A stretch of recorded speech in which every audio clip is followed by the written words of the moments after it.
اچانک ایک دوست نے ٹاپک چینج کرتے ہوئے کہا کہ تو دوستو سیٹرڈے کی اسکول کی پکنک یاد ہے نا؟ سب نے چلنا ہے انشاءاللہ۔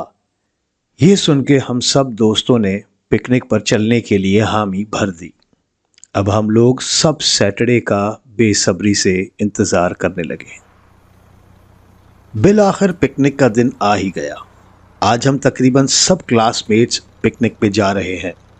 ہمارے بس میں سٹنگ کیپیسٹی 63 لوگوں کی تھی، کیونکہ یہ سال ہمارا اس اسکول میں آخری سال تھا، تو جو اسٹوڈنٹس انٹرسٹڈ نہیں تھے وہ بھی اس پکنک میں شامل ہونے کے لیے تیار ہو گئے۔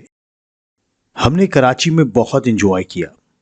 ہم نے PIA پلانیٹوریم، PAF میوزیم اور پھر سی ویو پہ سن سیٹ کے خوبصورت مناظر دیکھے۔ ان سب کے بعد ہم لوگوں نے حیدرآباد واپسی کی تیاری کی، جو کہ ہمارے پلان کا حصہ تھا۔ الحمدللہ سب کچھ ٹھیک چل رہا تھا، لیکن جو ہماری واپسی حیدرآباد جانے والے سفر میں ہوا وہ کسی نے سوچا بھی نہیں تھا۔ واپسی آتے وقت ہمارے بس ڈرائیور کو بس میں ڈیزل بھروانے کی ضرورت محسوس ہوئی۔ ڈرائیور نے ہائی وے پر ایک ایسی جگہ پر آ کر بس روک دی جہاں نہ کوئی بندہ تھا نہ ہی بندے کی ذات۔ ہمارے پکنک کے انچارج ٹیچر سر اسلم نے بھی ڈرائیور سے غصے کا اظہار کرتے ہوئے کہا، او بھائی، عقل نام کی بھی کوئی چیز ہوتی ہے؟ یہ کوئی جگہ ہے بس روکنے کی؟ ہمارے ساتھ بچے ہیں، فیمیل ٹیچرز ہیں، تمہیں ذرا بھی احساس نہیں؟ ڈرائیور نے سر اسلم سے بات کرنے کے بجائے اپنے ہی کلینر پر چڑھائی شروع کر دی۔ اب ہونا کیا تھا، ان دونوں بس ڈرائیور اور کلینر میں آپس میں ہی ایک لمبی بحث چھڑ گئی، کیونکہ وہاں کہیں بھی دور دور تک کوئی ڈیزل کا پمپ نظر نہیں آ رہا تھا۔ وہ اس کشمکش میں تھے کہ کہیں ہم ڈیزل کا پمپ پیچھے تو نہیں چھوڑ آئے۔ خیر انہوں نے بس کو گھماتے ہوئے رانگ سائیڈ لیا اور واپسی کراچی کی طرف کچا راستہ لیتے ہوئے چلنا شروع کر دیا۔ اب رات کا ٹائم اور ایک ہیوی بس جو کہ رانگ سائیڈ پر چل رہی تھی۔ ہم سب کی آنکھیں راستے میں ہی لگی ہوئی تھیں۔ کافی دیر رانگ سائیڈ چلنے کے بعد ایک جگہ ڈرائیور نے بس کو روک دیا۔ یہ جگہ کوئی ریگولر ڈیزل پمپ تو نہیں لگ رہا تھا، ایسا لگ رہا تھا جیسے یہ کوئی سمگلڈ اللیگل ڈیزل کا پمپ ہو، جہاں چوری چھپے ڈیزل فروخت کیا جا رہا تھا۔ ابھی ہم لوگ ڈیزل بھروا ہی رہے تھے کہ ہمارے برابر میں ایک ٹرک والا آ کر رکا۔ ایسا لگا کہ وہ بھی ہماری طرح ڈیزل ہی بھروانے آیا ہوا تھا، لیکن کچھ دیر کے بعد ہمیں احساس ہوا کہ وہ ڈیزل بھروانے نہیں بلکہ ڈیزل کی ڈیلیوری پہ آیا ہوا تھا۔ ٹرک چلانے والا ڈرائیور کافی لمبا چوڑا قسم کا انسان تھا اور اس کا دوسرا ساتھی چھوٹے قد کا اور شوخ ہرے رنگ کی شلوار قمیض پہنے ہوئے تھا۔ وہ دونوں ٹرک سے باہر اتر کر ڈیزل والے کو ڈیزل اتارنے کا کہہ کر روڈ سائیڈ پہ جھاڑیوں کی طرف ایک کونا پکڑ کر پیشاب کرنے بیٹھ گئے۔ تھوڑی دیر میں جہاں وہ دونوں پیشاب کرنے گئے تھے وہاں چیخو پکار کی آوازیں شروع ہو گئیں، جیسے وہاں پہ ایک ٹرک ڈرائیور کے ساتھ کوئی جھگڑا کر رہا ہو۔ ایک بوڑھا شخص کچھ عورتوں اور بچوں کے ساتھ کھڑے اس سے تیز آواز میں بات کر رہا تھا۔ تجھے کتنی بار سمجھایا ہے یہاں ہمارے گھر ہے، یہاں پیشاب کرنے نہیں آیا کر، تو سارا علاقہ چھوڑ کر یہیں پیشاب کرنے کے لیے آ کے مرتا ہے۔ اور او بڈھے، تیرا پھر سے ڈرامہ شروع ہو گیا؟ اتنی رات گئے اپنی ماں بیٹیوں کو لے کر دھندا کرنے نکل پڑا ہے، تجھے شرم نہیں آتی؟ بڈھے نے تہش میں آ کر چلا کے بولا۔ زبان سنبھال کے بات کر۔ ابھی یہ بات چل ہی رہی تھی کہ ڈرائیور کے ساتھی نے اس بوڑھے شخص کو زور سے دھکا دیا، جس سے بوڑھا دور جا کر گرا۔ اس کی بیٹی روتے ہوئے ڈرائیور کے ساتھی کو کہنے لگی کہ میرے بابا کو مت مارو، میرے بابا کو مت مارو، ہم سے غلطی ہو گئی، معاف کر دو، لیکن اس ڈرائیور نے قریب آ کر اس لڑکی کو بھی دھکا دے کر کہا، ایسی زندگی سے موت ہی اچھی ہے، جا کے مر جا۔ اس لڑکی نے اپنے آنسو پوچھتے ہوئے غصے بھری نگاہ سے ڈرائیور کو دیکھتے ہوئے اپنے بوڑھے باپ کو سہارا دے کر خاموشی اختیار کی اور اپنے باپ کو لے کر جنگل کی طرف روانہ ہو گئی۔ ابھی ہم لوگ بس کی کھڑکی سے یہ سب دیکھ رہے تھے۔ ہم لوگ بھی اتر کر اس بوڑھے شخص کی ہیلپ کرنا چاہتے تھے، لیکن رات کا وقت تھا، ہلکی ہلکی دھند بھی ہو رہی تھی۔ ہمیں ڈر بھی لگ رہا تھا کہ جنگل اور ویرانہ بھی ہے، کہیں چور ڈکیت یا کوئی اور انہونی نہ ہو جائے۔ اور ہمارے سر اسلم بھی ہمیں روک رہے تھے کہ ہم بس چھوڑ کر دور نہیں جا سکتے۔ خیر، 4 لوگ جو ٹرک میں سے ڈیزل کے ڈرمز اتار رہے تھے، ایسا لگ رہا تھا کہ وہ لوگ بھی ڈرے ہوئے ہوں۔ شاید وہ چوری کا ڈیزل ٹرک میں سے ان لوڈ کر رہے تھے، اس لیے ڈرے ہوئے ہوں، یا پھر اس پیرسن کے ساتھ جو ہوا وہ سب ماجرا دیکھ کر پریشان تھے۔ اس سارے ماجرے میں کسی نے کچھ بھی نہیں بولا اور وہ سب اپنے اپنے کاموں میں مشغول رہے، جیسے یہ ان لوگوں کا روز کا ماجرا ہو۔ خیر، اتنی دیر میں ٹرک ڈرائیور نے زور سے ہارن بجاتے ہوئے بڑی سپیڈ کے ساتھ مٹی اڑاتے ہوئے اپنے سفر پر روانہ ہو گیا، اور کچھ ہی دیر میں ہم لوگ بھی اپنے سفر پر گامزن ہو گئے۔ لیکن ہمارے دلوں میں وہ پیرسن اور اس کی بیٹی کا تصور ابھی بھی گھوم رہا تھا۔ ان کی مصیبت، ان کی مجبوری اور ان کا درد، سب کچھ ہمارے ذہن میں چھایا ہوا تھا۔